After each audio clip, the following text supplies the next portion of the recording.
Welcome back to Fixing My Faith. I'm Vern Houle, I'm your host. And today we're going to be talking about shunning and disfellowshipping. Now, if you are a Jehovah's Witness or an ex-Jehovah's Witness, you know all about disfellowshipping, shunning. And oftentimes when you're shunned or disfellowshipped, you feel like it's unfair, and all your former family, parents, children, no one's talking to you anymore, not even your friends, and you're left out high and dry. And so some Jehovah's Witnesses have taken this to court. How successful have they been? Well, in the province that I live in, Alberta, in Canada here, there's a city called Calgary. And in Calgary, this brother was disfellowshipped from the congregation, and he was a real estate agent. And pretty soon it spread, and he lost all his clients, and he lost his livelihood. So he went to court in Calgary, and he won the case. And then, of course, Jehovah's Witnesses fight it. So it went to Supreme Court Canada, and he lost the case. And here's why he lost the case. It goes on to talk about the shunning and what shunning means.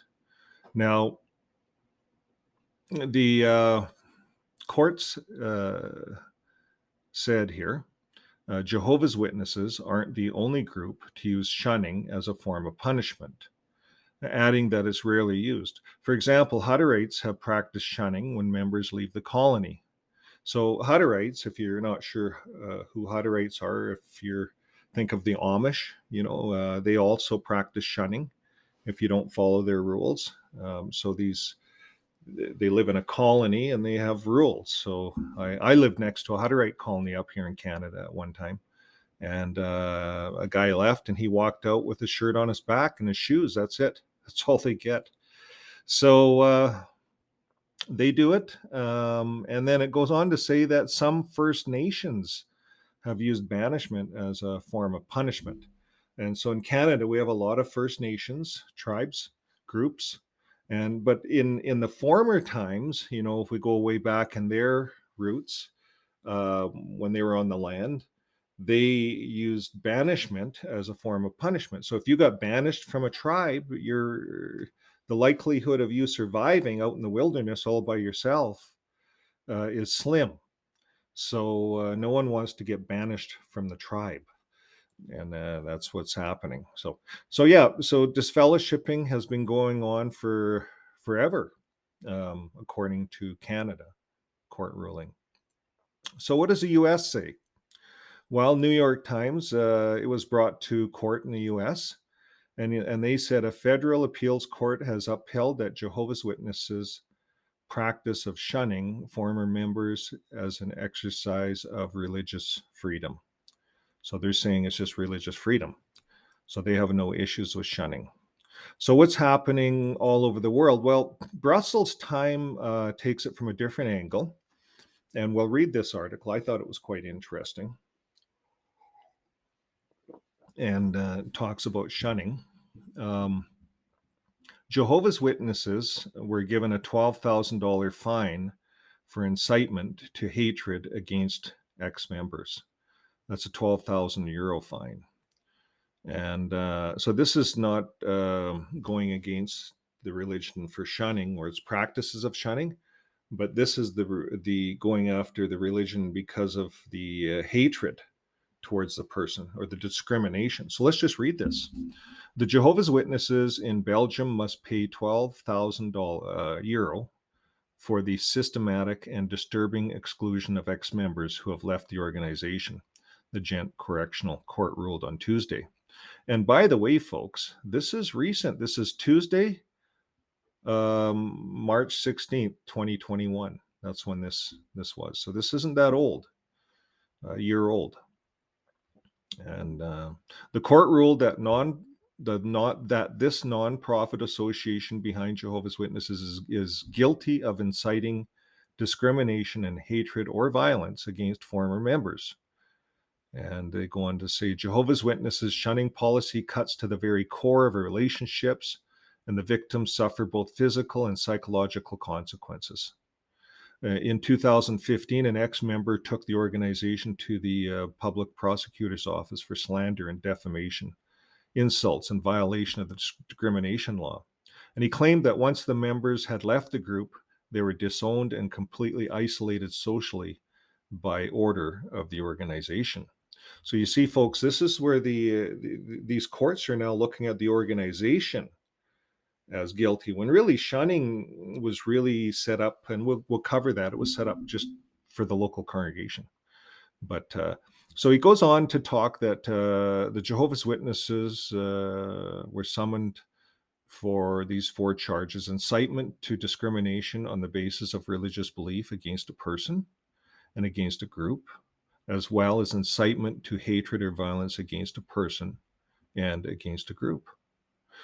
So Belgium's Interfederal Equal Opportunity Center and some 15 individuals had taken up civil action with the victims' lawyers, emphasizing the far-reaching consequences of the shunning policy.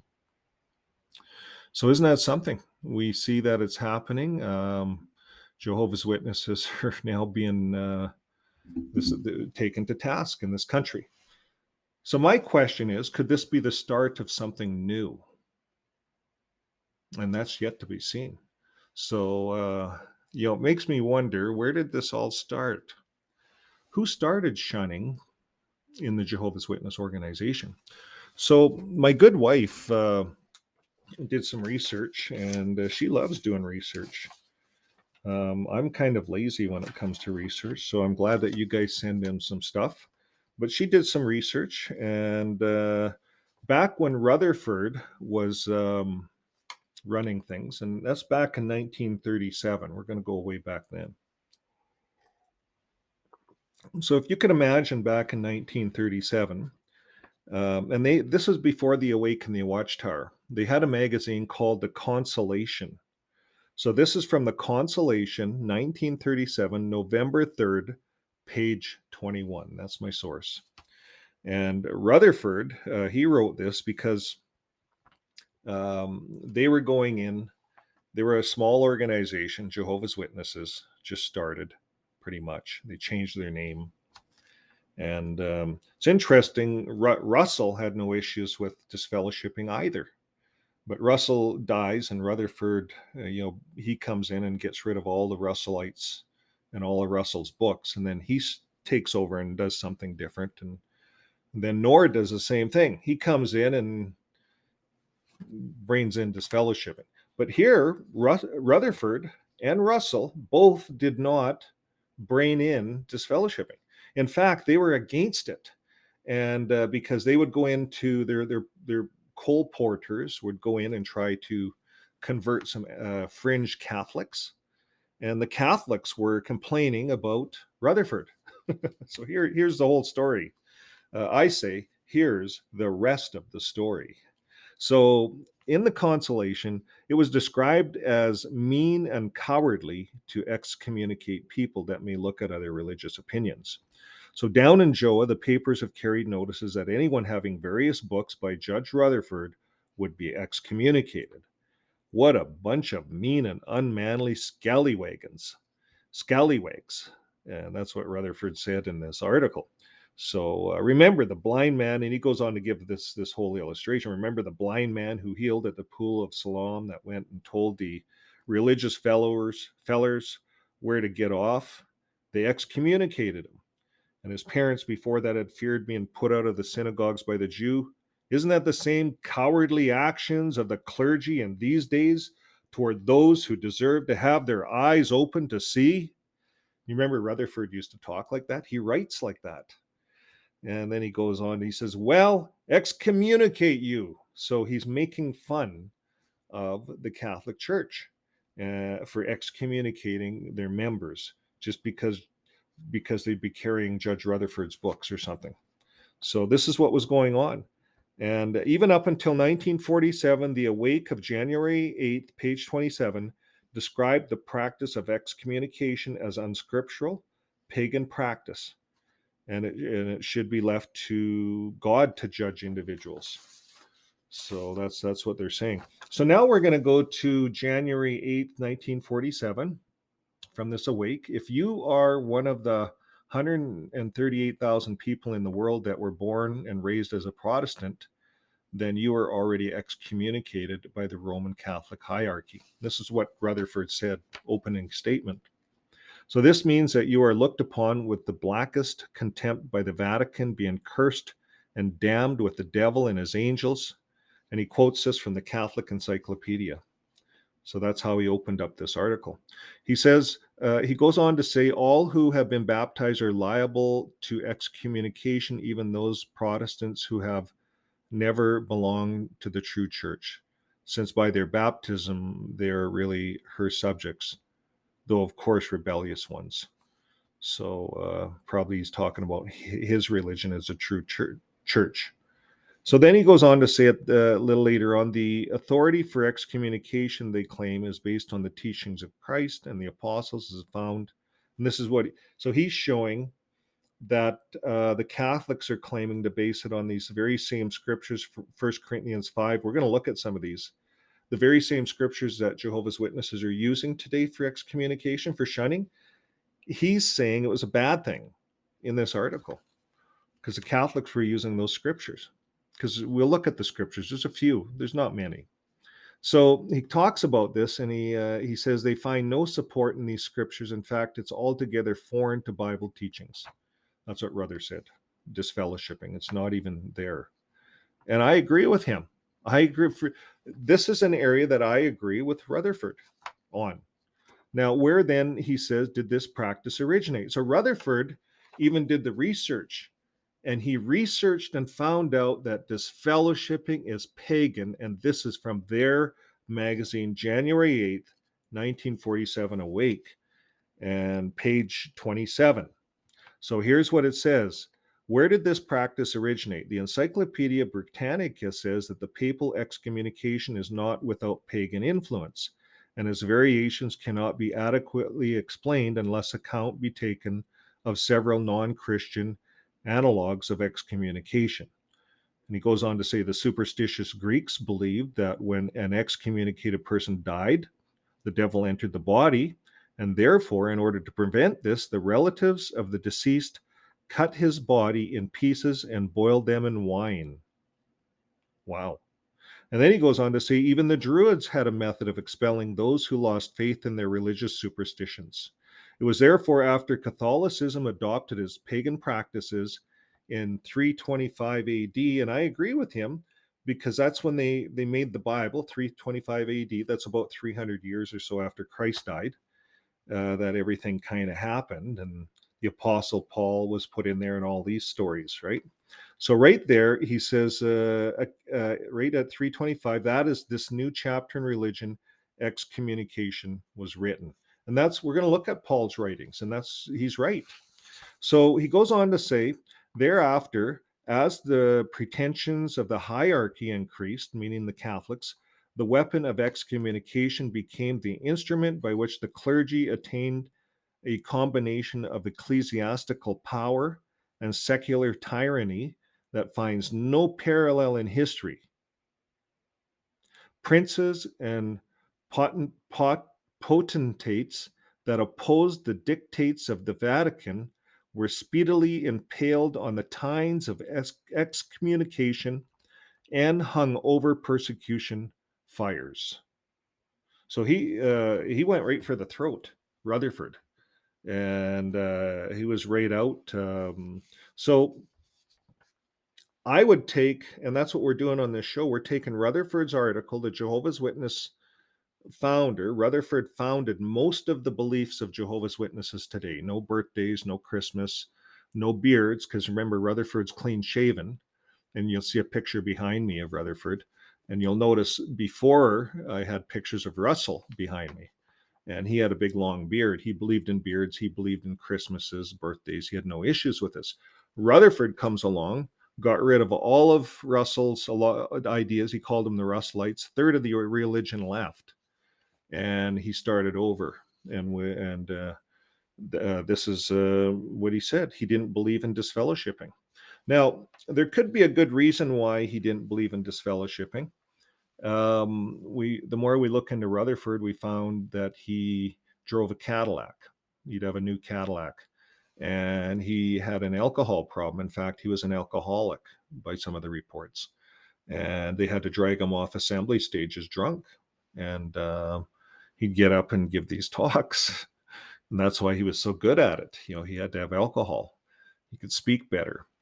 And remember the prohibition in the US? Well, he was sneaking alcohol from the Canadian Bethel to the Watchtower in New York, camouflaged as literature, because I guess in Canada they were making some good alcohol during the prohibition. I don't know, but there's reports on that. So it's interesting how things were. But the founder here, Rutherford's ideas are, to this day, the belief of Jehovah's Witnesses. They don't have beards. It's part of the group. And if you start looking at these guys as not religious leaders, but really business managers. So the first business manager was Russell. He started the whole business. And the business is the Watchtower. That's the business, the tower. And the tower is the business. It's like the God. Whatever's published through the tower is God. So Rutherford took the tower over, a new manager. He didn't like the old manager, so he got rid of him because too many people liked the old manager. In fact, he said, I don't even like beards. Get rid of beards. So no more beards. He brought that in. Knorr was okay with it, carried on, and the governing body today was okay with it. But Knorr brought in disfellowshipping. And I often wonder, why did it take so long? Well, if we research Russell, he had some problems with immorality. If we research Rutherford, he had problems with immorality.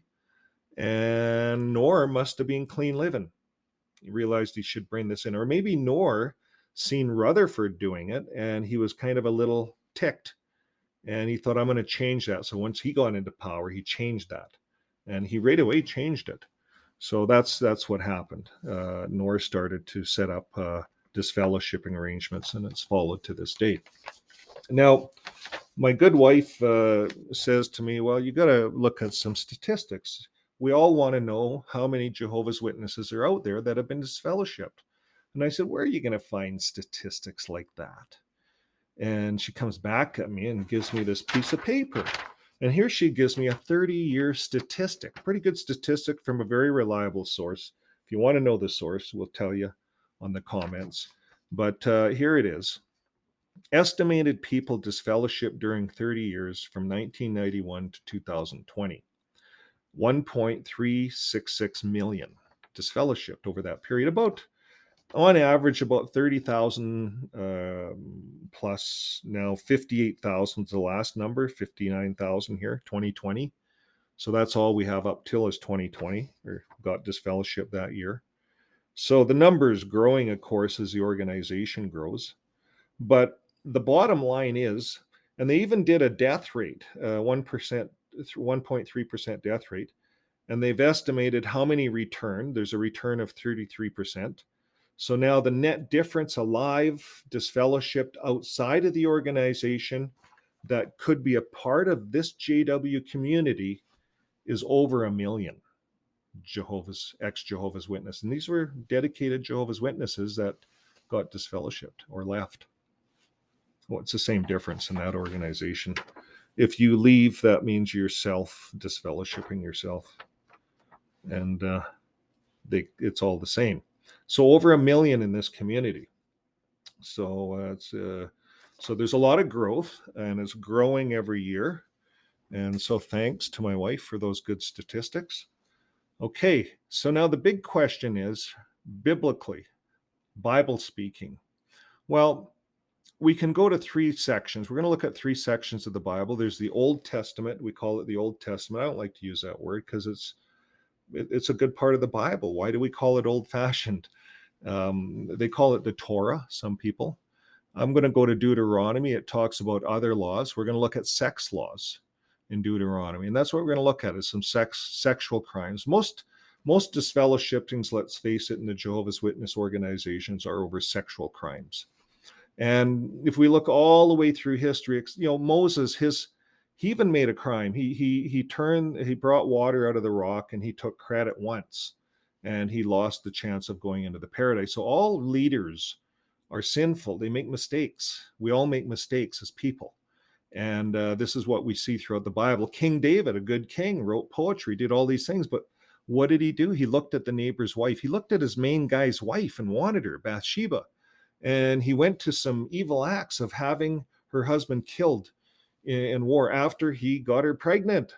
He had relations with her and got her pregnant while he was out fighting the battle.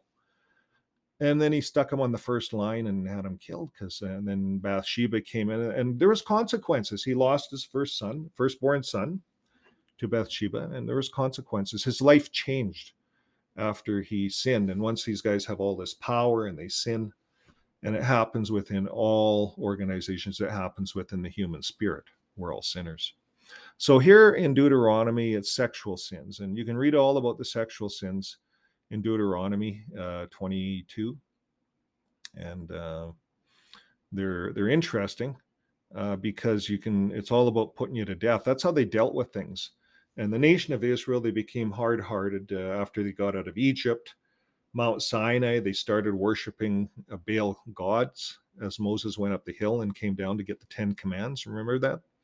So they were hard-hearted is what the Bible explains them as. And so all these rules had to come about so they could deal with people. There was 3 million of them, apparently, including mixed company. So they had to deal with people issues. And they just put them to death if they didn't follow the rules. But here's what it says. If a man finds an engaged girl, right here, I'm going to highlight it, out in the field, forces her to have sexual relations, and only the man must die, you must do nothing to the girl. You see, and this is where the Jehovah's Witnesses are going wrong with the sexual abuse cases, is this principle here. But then what they do, and this is where the Bible can be confusing, it says if the girl didn't scream, and it has these other rules here, then she should be put to death too. So it has this no scream rule. And but here it says maybe she called for help, but there was no one to help her. So here in this rule, then the guy has to be put to death. So she could call for help if no one was there to help her. But if she doesn't scream or call for help, then they make her guilty. They put her to death. So that's how that ruling worked in the Torah. Does it apply today? No, this is written for them. But can we learn from it today? Absolutely. There's principles here. We don't need 2 witnesses. They treat sexual abuse like a murder in the Torah, and they put them to death. So in that sense, we would turn them over to the authorities, to the police right away. And in our country, and of course, as Christians, we're under the Christian law of Romans 13:1, where it says to be in subjection to governments and authorities ruling over us. So in our land, we would turn them over to the governments because we would be in subjection to that right away. We wouldn't hide these files to protect and not tarnish the reputation of the church or the kingdom hall. That's completely wrong. So now let's go further, because it's always sexual immorality. Paul was dealing with this in 1 Corinthians 5. And we're going to, notice sexual immorality defiles the church. We're looking at the English Standard Version. And Paul talks about not associating in verse 9 here. He says, I wrote to you in my letter not to associate with sexual immoral people. Not at all, meaning the sexual immoral of this world, or the greedy and the swindlers or the idolaters, since then you would not need to go out of this world. But now I am writing to you not to associate with anyone who bears the name of brothers if he is guilty of sexual immorality or greed, or is an idolater, a reviler, a drunkard, or swindler, not even to eat with such one. For what have I to do with judging outsiders? Is not those inside the church whom you are to judge? So now you notice that, friends, that scripture right there in verse 12. the latter part, Paul poses a question, and he says, "Is it not those inside the church whom you are to judge?" So Knorr took that. He came after Rutherford, and these guys are always trying to be one up. This is the new manager. He's got to show his colors. Knorr was a very powerful man. If you study the Watchtower leader Knorr, and then after that they form more bodies like they have today, where they have 8 men and you have a couple of guys that are stronger speakers than others. But Knorr here, he wanted to be one up, and he says Paul posed this question: "Is it not those inside the church whom you are to judge?" So they said, "Okay, we have to judge. We have to be judges inside our church, inside the kingdom hall." And this is how disfellowshipping started. And he says, verse 13 goes on to say, God judges those outside. And then the latter part says, "Purge the evil person from among you." And you see, this is where Knorr took disfellowshipping to the extreme. So we get these people out of the congregation. And this is where disfellowshipping comes from. In all churches, Christian, this is where it comes from, right here in this part of the Bible. So now, I always ask people, and I've been doing this channel for a little bit, 6, 7 months, 8 months. I spent a lot of years in the Jehovah's Witness organization, 30, and 10 out doing nothing, but then I started this channel. Now, what I can say, stepping outside of religion and now coming back in and kind of taking a look at it, and I call it fixing my faith, because that's really, it's my faith. What you guys do is really up to you guys, but for me, this is how I'm going to do it. I'm going to use the Bible here a bit, and this is how I'm trained. And when we look all over the world, there's all kinds of religious groups. Remember the scripture, and I show this in a lot of my other videos, that God is not partial. We all know that scripture, Galatians 3:14 or something. God is not partial. We'll put it above me here. But if you remember that scripture, God is not partial, for in every nation those that fear him love him. That's what's important. So if you look all over the earth, in all different nations, all these people, there's all these different religions. And if you look at all the major religions, they have good principles. Islam comes from Abraham. And Jehovah's angel says, Yahweh's angel, if we want to use that name instead, says to the slave girl that God will be with you. And that's where that nation came from. So we look at that organization, religious organization, and it has the same kind of 10 commandments. The Christian religion has the same kind of 10 commandments. The Hindu religion has the same kind of thing. And they all believe in love. They all believe love God. There's one God. They all believe love your neighbor, the golden rule. They all believe that. Other religions are actually doing a way more to protect the earth. They're in fact planting trees to make up for the trees they've used. They do calculations. There's other religions that really go to extremes and really help the orphans and the widows. And that's all part of the belief system. So there's a lot of good things happening in the name of different religions. It's not just the Christians. So we think outside of the box. God is not partial. But now that we're inside the Christian religion, and that's where I'm raised, and that's what I know, so I'm going to try my best to use some of these scriptures. I got to believe that they're from God. These are all the holy books on earth. I got to believe have something to do with God, because they talk about loving a God up there. So now, if we believe in God and we believe in the holy book, then what about you and I are part of the Christian religion? What about Jesus? Would Jesus trump Paul? Who do we listen to? Because a lot of times I find that I'm having a hard time reconciling how Jesus taught and how Paul taught. But then I get it, because Paul was teaching to form groups and to make a business out of religion. So that's where the whole church came in, and not only a business, but to control the world. That's what they thought. They control the world with this one religion. So they had to make a lot of rules. But Jesus, I didn't see that in him. They wanted to make him a king on the earth. He withdrew. He said, no, it's not what I came for. And this is one of my favorite scriptures now. Okay, so this is one of my favorite parts of the Bible. And if you were to look at the New World Translation, their most recent one, the 2013 edition I found recently, they've deleted this part from their Bible, and among a few other verses. Another discussion, but you'll find this in all other Bibles. It doesn't, they do put notes in here. This Bible doesn't show any notes. I just pulled up the easy to read version on this subject. Now, I like this because it really gives how Jesus handled things. And let's just read the story and let Jesus speak for himself here.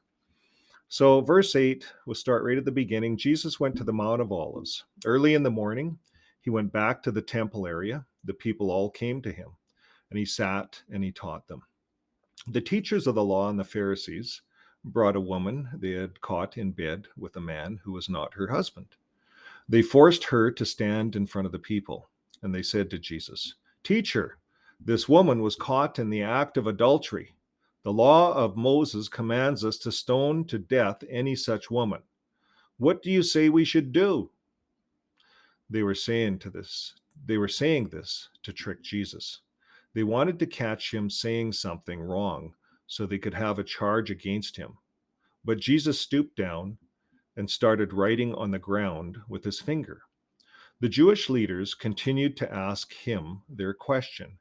So he stood up and said, "Anyone here who has never sinned should throw the first stone at her." Then Jesus stooped down again and wrote on the ground. When they heard this, they began to leave one by one. The older men left first, and then the others. Jesus was left alone with the woman standing there in front of him. He looked up again and said to her, "Where did they all go? Did no one judge you guilty?" She answered, "No one, sir." Then Jesus says, "I don't judge you either. You can go now, but don't sin again." So there's how Jesus dealt with that situation.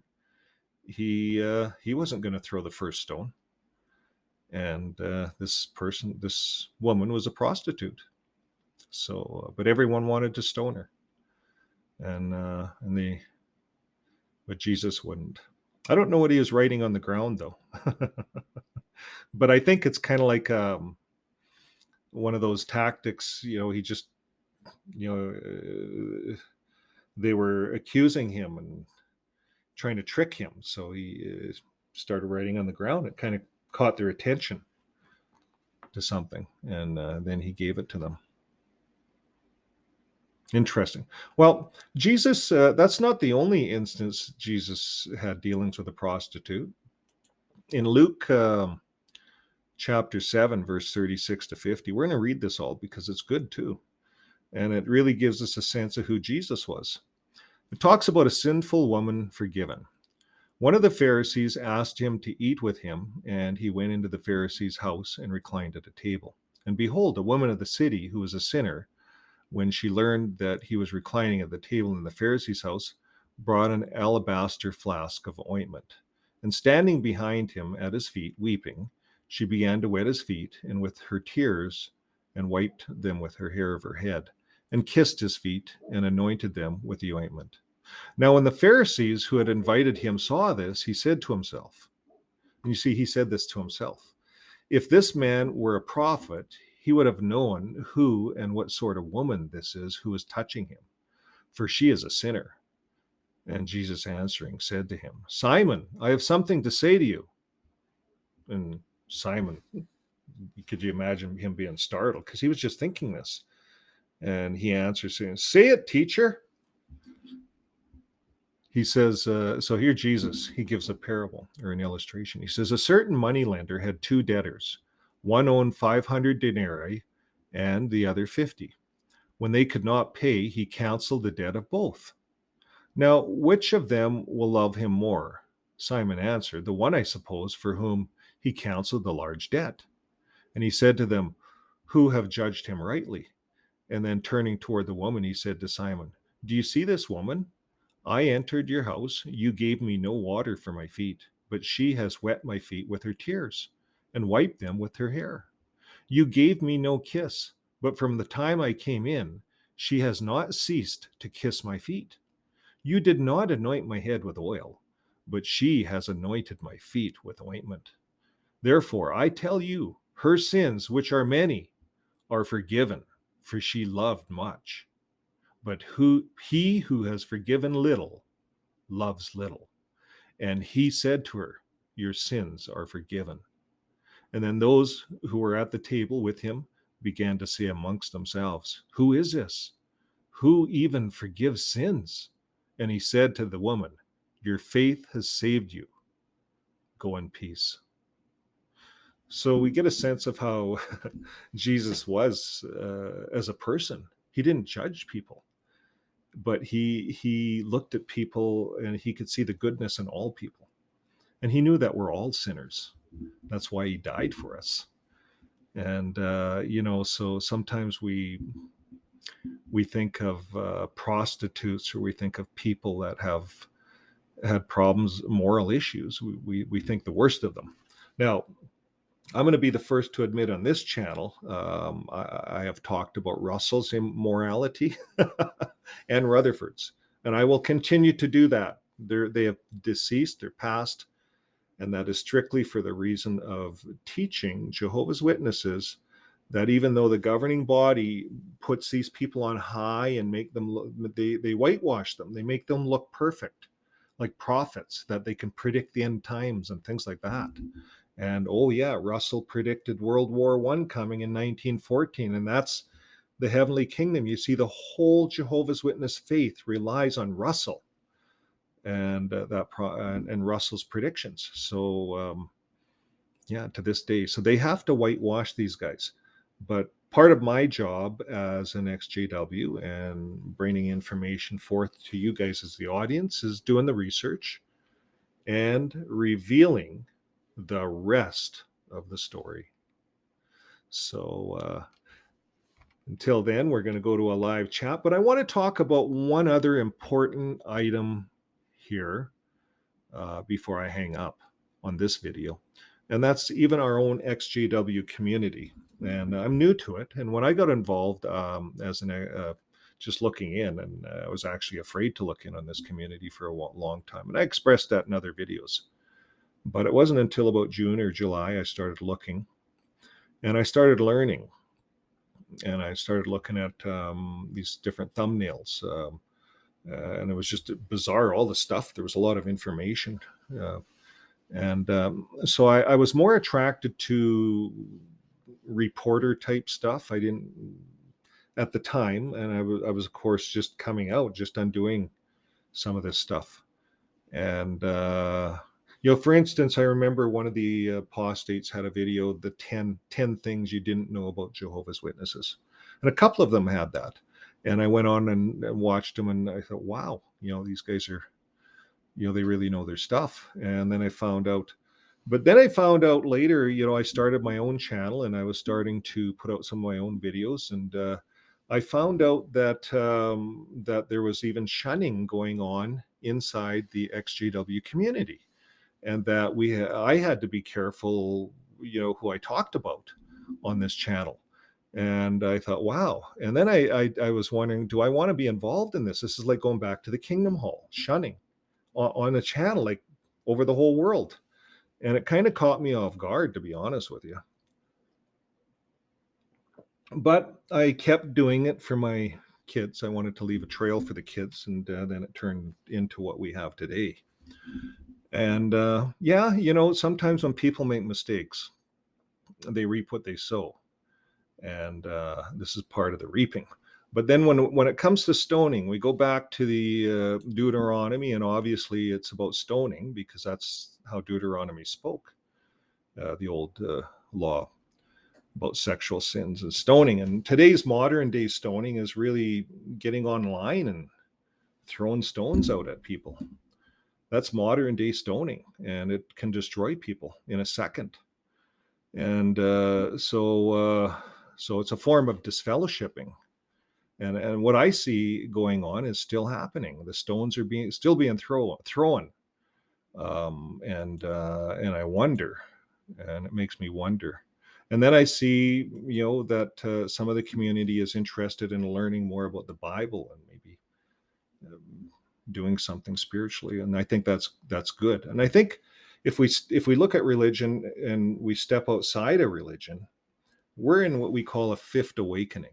It's something brand new. We're all experiencing it. There's ex-Catholics, ex-Muslims, ex-everything. Lots of people not wanting to go back to churches, synagogues.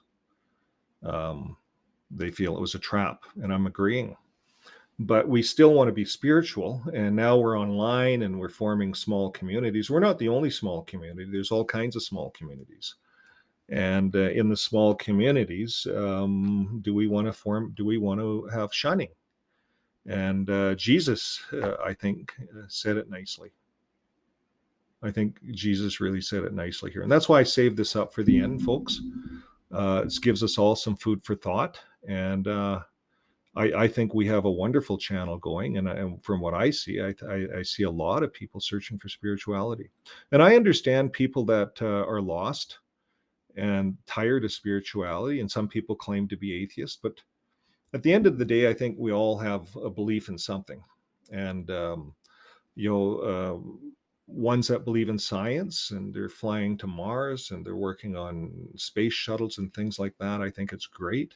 And think of it this way: if an asteroid's shooting down at Earth and they know about it, and they're planning on shooting rockets and blowing this thing up to redirect it, well, these are people that believe in realism.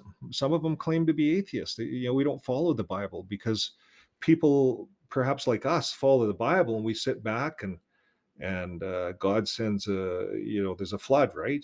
So the people come down with a loud. We heard this illustration. They come down with a loud horn and they say, "There's a flood coming. Get out of your house." And the guy says, "No, I got faith. I believe in God." And then the flood comes, and pretty soon the guy's on his roof, and they send a helicopter, and they drop down and he says, "Nope, I got faith. I believe in God." And they even send a boat. "I got faith. I believe in God." And he dies. The guy dies. And he goes to the pearly gate, and the guy is a little upset, and he says, "Why didn't you save me, God?" And God said, "I tried. I sent a warning message. I sent a lifeboat. I sent a helicopter, and you ignored them all." So some of these little illustrations help us to think outside of the box. And God is much bigger than religion. God doesn't have a religion. So if we think God has a religion and we're the only chosen ones, well, then we'll have to get back into a Jehovah's Witness type religion, because that's kind of how they work. But right now, I know I'm outside of it. I'm on this channel. We're outside of it. And I feel religions are crumbling. And the Watchtower's crumbling, going to be one of the first, perhaps, with all the lawsuits, the CSA lawsuits. If you think a whole country like Australia only pulls in 32 million in donations, and one lawsuit is 23 million that got settled, that could crumble an organization quickly. And there's 1,000 covered up ones in that one country. How many of these covered up sexual abuses, the paperwork is all over the world? It's huge. And that within itself can crumble this religion overnight. So that's all I have to report on today about shunning, about disfellowshipping. And I know some have said, it's hard when you go through all of these difficulties in life. It's hard to live your life with love. And it's easy to throw those words out. Uh, I think coming out of as an XJW, coming out of religion, where if you were active and doing things and used to doing things, and all of a sudden there's nothing, you get lost. You wonder, what should I be doing? And some on the channel have wrote in and said, this is what I did. I went and worked at a homeless shelter. I went and worked at a soup kitchen. And, I went and helped the homeless, or, so there's all kinds of things we can do. You can go work at a food bank and help people that are in need. So anywhere we can volunteer our time to help people, I believe, is being Christ-like. And isn't that what being a Christian is all about? So until next time, friends, let's be Christ-like and live our life with love. Bye for now.